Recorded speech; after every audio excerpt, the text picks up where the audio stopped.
Interstellar just had its 10th anniversary, so I think now is a great time to discuss why this is my favorite film of all time. Without this movie, I don't think I would even be here on this YouTube channel because Interstellar was that movie that got me into film and made me want to go learn more about the filmmaking process, made me want to learn about these art house movies, made me want to go watch more movies. I decided to make this channel to discuss the things I love about movies, and that love came from Christopher Nolan's Interstellar. Funny enough, I actually remember my first experience watching this for the first time. I was in my family room watching it by myself on like a 55 or 65-inch TV, and as I watched it, I felt like my life was being changed in that moment. I remember just breaking down and bawling my eyes out the first time I saw Cooper seeing Murph on the video messages after he was gone on Miller's planet for like 20 plus years, and I also remember being shocked when Matt Damon shows up out of nowhere, but I wasn't complaining. Now back to the present day, where my wishes of seeing this in IMAX were finally answered with its 10th anniversary re-release. Let's just say that I'll never forget this experience, as it's easily my new favorite movie theater experience I've ever had, beating Dune Part 2, which I just saw this year. It honestly felt like a whole out-of-body sensation. It honestly also didn't even feel real. I didn't even think I was in there. It kind of felt like a dream. It kind of reminded me of seeing Tenet in IMAX, because I think some people are trying to dig for the deeper meaning in that movie behind it, when it's just about feeling the movie and just going along for the journey, being there, experiencing it. The more I think about it, the more it sucks that we might have to wait 5 or 10 more years until this happens again. I honestly think that IMAX should just continue to start making separate theaters to replay like older movies like 2001: A Space Odyssey, Blade Runner 2049, both Dune movies, Dark Knight trilogy, and many other movies over and over again on IMAX, because people want the ultimate experience. I mean, this IMAX re-release is doing huge numbers. All my screenings were packed. I've seen it 3 times so far, hoping to go one more time, but people want to go see these older movies in IMAX again. It's the best experience that you can have. Before I get to talk about my favorite parts and moments, I want to rant for a second, because if you didn't know, when Interstellar first came out in 2014, it wasn't as universally loved as it is now. On Rotten Tomatoes, it currently is in the 70s, which is straight up baffling to me, as other Nolan films are higher, even though I think this is his best movie. And the Oscars also didn't do it any favors. It was only nominated for sound, visual effects, production design, and music. And guess what? It only won for visual effects. Don't get me wrong, the visual effects in this movie are terrific, some of the best I've ever seen in my life, but I cannot believe that Hans Zimmer didn't win. This is his best work in my eyes. I mean, he has won 2 Oscars for The Lion King and Dune, but none of those even compared to the one track, which is the Cornfield Chase track. And, you know, it wasn't, Hoytema and Hoytema wasn't even nominated for this either.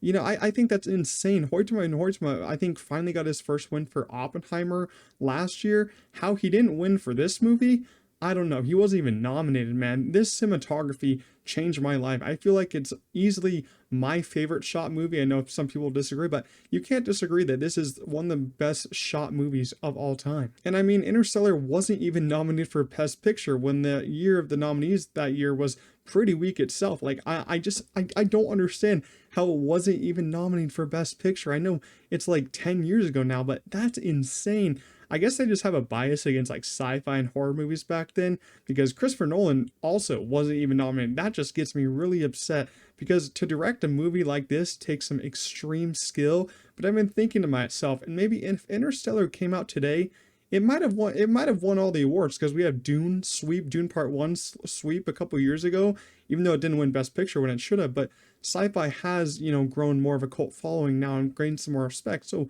I think if Interstellar came out today, it would have won all the awards. It would have pulled like a Return of the King. As Marty McFly once said, I guess you guys aren't ready for that, but your kids are gonna love it. Now into the things I love about Interstellar, and firstly, let's start with the main theme, which is basically love and emotion. It's said many times during the film, but love transcends space and time, as it's the one thing that basically brings Coop back to his daughter, Murph, and how it can save humanity. And Christopher Nolan also shows how far someone will go to save humanity and Earth in its natural form. I think, you know, making love and emotion, basically love, its main theme, it's so heartbreaking, but it just, you know, it kind of heals us, because now in this world we kind of lose a lot of love. You know, we don't share a lot of love for a lot of people in this world now. Everyone's changed these past 10 years. Lots of terrible things have happened in this world.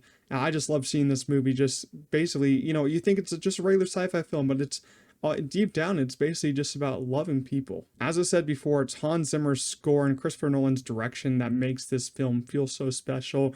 Each piece of music makes you feel such a strong way, and I will always levitate during the cornfield chase sequence. It blows my mind how a human was able to compose this score. And I need to know what organ he was using while making this score, because it must have been sent from God himself. I'll say it again.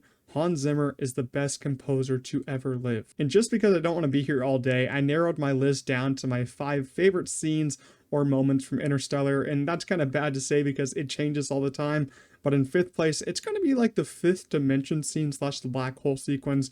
When they first go into the black hole, it's entirely like something we've never seen before, and it's really cool. The fifth dimension scene, it was very confusing when I first saw it, but just need to like experience it, figure it out. But it does make a lot of sense when you look at it from a different perspective, and they kind of tell you in the film that, you know, people from the way, way, way in the future built that fifth dimension, and they put it there. You know, you'll never really truly understand it because you aren't talking to the people that built it. You know, Cooper can hardly understand it in the movie, but seeing him talk to his daughter through the bookshelf and seeing that he was the ghost is truly just magnificent. Because when you go back and rewatch the movie, you can be like, oh yes, that's from Cooper. He's doing that, and he's sending himself on that journey into space. That just blows my mind every time I think about it. Number 4, I kind of cheated. I did the cornfield chase slash Cooper leaving for space. Kind of takes place in the same time frame. As I said, the cornfield chase score piece, that's just, it's so good. I listened to that back to back. When they first start driving through the corn, it's like, and then it ramps up, runs up. It is so good. Cooper leaving for space, though, another great piece of score. It honestly makes me tear up every time, because he looks under the blanket to see if Murph is there, because the last time she was there, and then he just starts bawling while driving away when Murph comes out of the house to finally say something to him, finally say goodbye, and he's not there anymore. Truly a devastating scene. This might surprise you, but number 3 is going to be the ending, because it gets you really hyped up, that ending, you know, because Cooper he's going for another mission. He's not giving up. He's going to go find Brand again, and he's going to go find her on this new world, the new world that might house humanity for the rest of the time. And what's cool about this is that, you know, he's going back into the black hole, because he's back in the original universe with his daughter and all that. Now he has to go back into the black hole, back to the other planet. I feel like that would be really cool. I mean, it sucks we didn't get a sequel, because this leaves it on a really cool path to the sequel, with him having to go back to the black hole, back to find her, back for maybe romance between them two. I think that would have been really cool to see a sequel to that moment. Hey, maybe never say never. Maybe they could come back, maybe make a sequel, but that ending just gets me like, it gets me so hyped, because everything is coming to fruition. You know, they're finally going to start a new colony, finally going to start a new Earth after so long. You know, everyone on Earth, his daughter Murph waited like, I don't know, wait like 70 years, and he's finally going to do it. And he's like 120 something years old, but he's still the same age. And he's going back on this other mission just like weeks after he came back. It's just a hype ending. Number 2 is Those Aren't Mountains, They Are Waves, which is the Miller's Planet scene where it's all water on that planet. That's a scary scene, man. Just imagine landing on a planet where it's all water, and then you have the meme where it's like every hour on every hour on that planet is 7 hours on Earth, and everyone always makes funny comments about that. But it's honestly a really cool sequence with the waves are like as tall as the clouds, and Cooper has to, you know, Cooper has to try to get out of that with the ship, and he's having a really tough time. They basically get stranded there because the engines are filled up with water, and they got to wait for a little bit. Then they go up, and they're basically riding up along the wave as the wave is rushing towards them. They're kind of surfing that wave with the little ship. It's so cool. My favorite moment in this film, like many others, is the docking sequence, where they're like, it's not possible, and then Cooper says, no, it's necessary. I'm like, that is one of the most badass lines in movie history. That docking sequence is so cool. Rip Dr. Man, bro. Rip him, but he had to go out. But this is just, it's filmmaking at its finest, because, you know, you have a character that has to get back. He has to do the right thing. So he's like, no, he's like, I know it's not possible, but we have to do it. So he's like, no, it's necessary. And then when he starts docking, because you have basically the ship is spinning so fast. So if he wants to dock it, he has to spin at the same rotation. He has to get that same rotation done. You know how hard that is? And he's spinning. He's going to pass out. You know, Brandon is passing out too at that same sequence. He has to dock that. And I mean, like, you know, imagine how hard that is for him. You know, it's so cool. And the score playing behind it too, you keeps going. You're like, how is he gonna do it? How is he gonna do it? And he's like, yeah, he did it. Like experiencing that scene in IMAX is insane. The IMAX ratio sequences in this film are just beyond what I've ever seen in my life. Man, the docking sequence goes hard every single time I see it. I know Christopher Nolan won't see this, but I have to say thank you to that man for putting out such a masterpiece that will never be forgotten. I'll never forget how this film changed my life and how it will probably change many others in the future. Interstellar is one of the greatest films of all time.